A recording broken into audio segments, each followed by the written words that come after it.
इस वीडियो में सीटेट 2021 जनवरी के पर्यावरण अध्ययन इसके 10 प्रश्नों को हल करेंगे।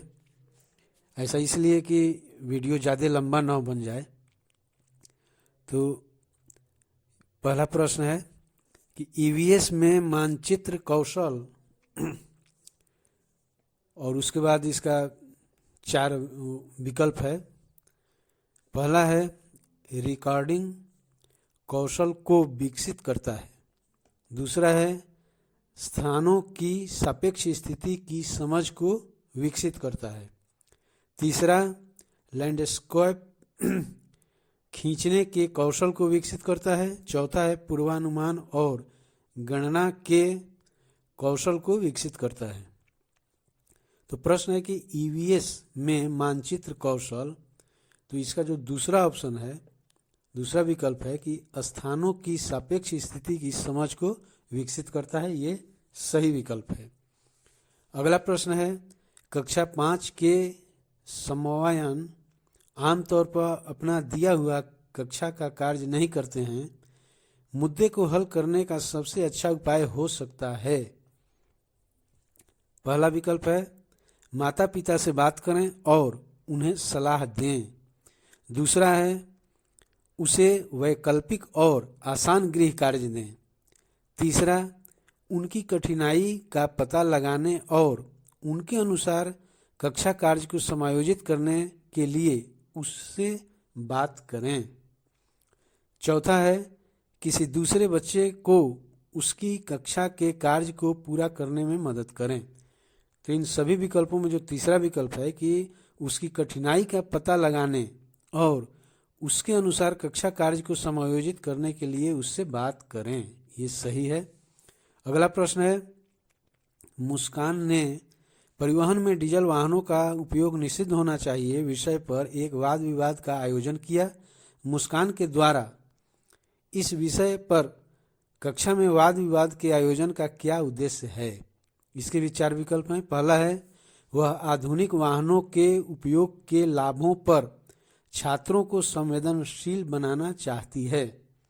दूसरा विकल्प है वह इस मुद्दे पर छात्रों को कई दृष्टिकोणों की सराहना करने में मदद करता है।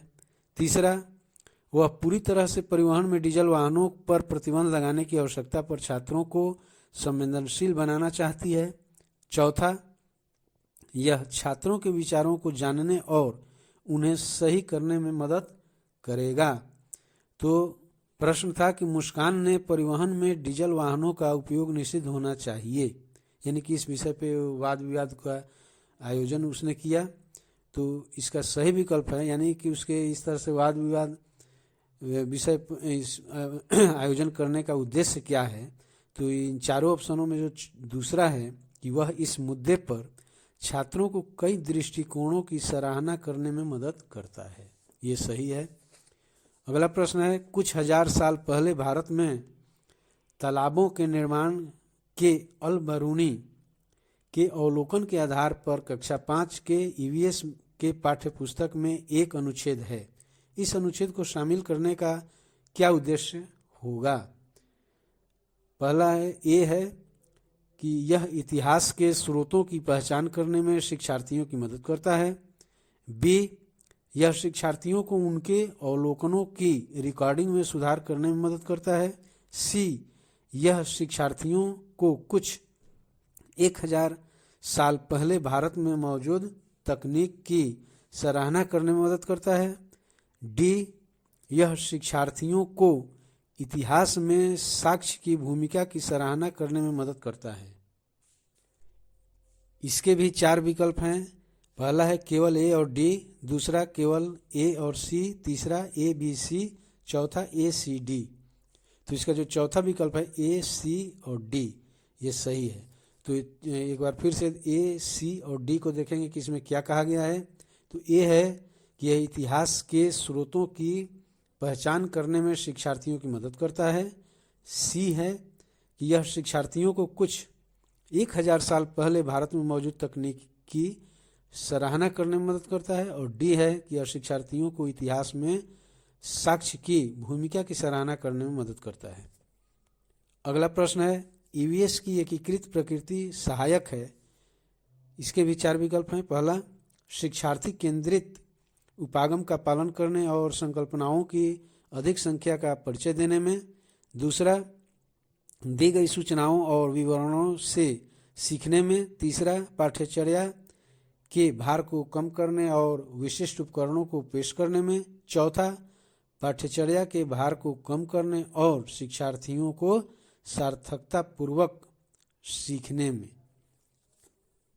प्रश्न था कि ईवीएस की एकीकृत प्रकृति सहायक है, तो इसका जो चौथा विकल्प है कि पाठ्यचर्या के भार को कम करने और शिक्षार्थियों को सार्थकता पूर्वक सीखने में, यानी उसमें सहायक है ये।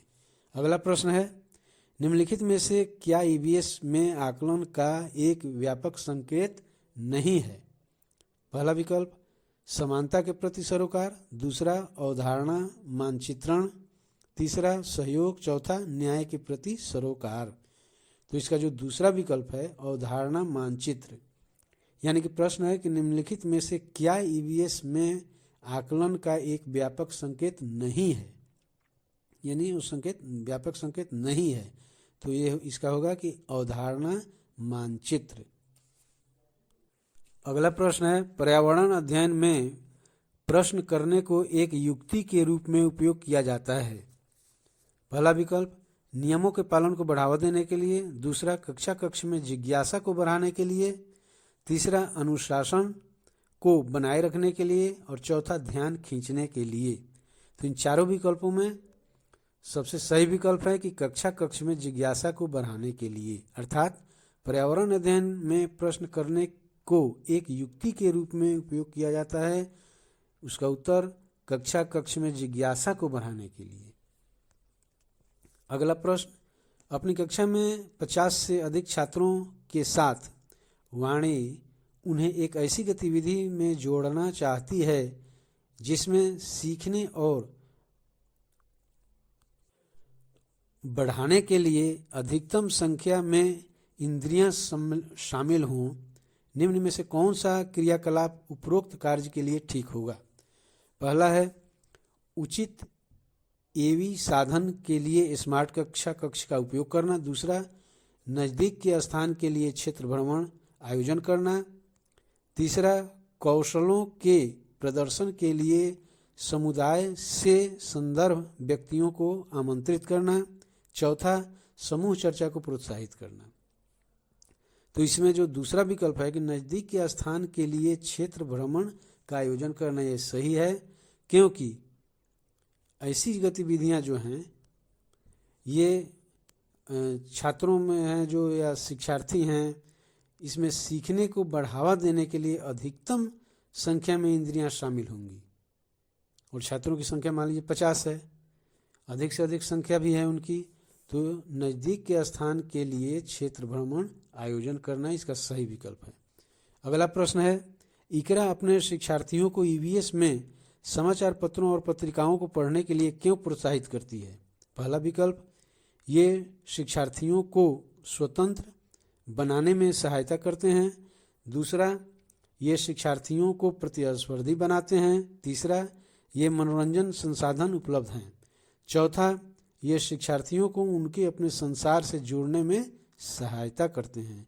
ये सही विकल्प है, जो चौथा विकल्प है, यानी कि जो इकरा है अपने शिक्षार्थियों को ईवीएस में समाचार पत्रों और पत्रिकाओं को पढ़ने के लिए क्यों प्रोत्साहित करती है? तो इसका सही उत्तर होगा कि ये शिक्षार्थियों को उनके अपने संसार से जुड़ने में सहायता करते हैं। अगला प्रश्न है, नीचे दिए गए कौन से एक राज्य में तोरांग का अर्थ जंगल? पहला विकल्प मिजोरम। दूसरा, झारखंड। तीसरा, असम। चौथा, उड़ीसा। तो इसका सही विकल्प होगा झारखंड। प्रश्न था कि नीचे दिए गए कौन से एक राज्य में तोरांग का अर्थ जंगल, यानी कि जंगल है? तो ये होगा इसका सही विकल्प झारखंड।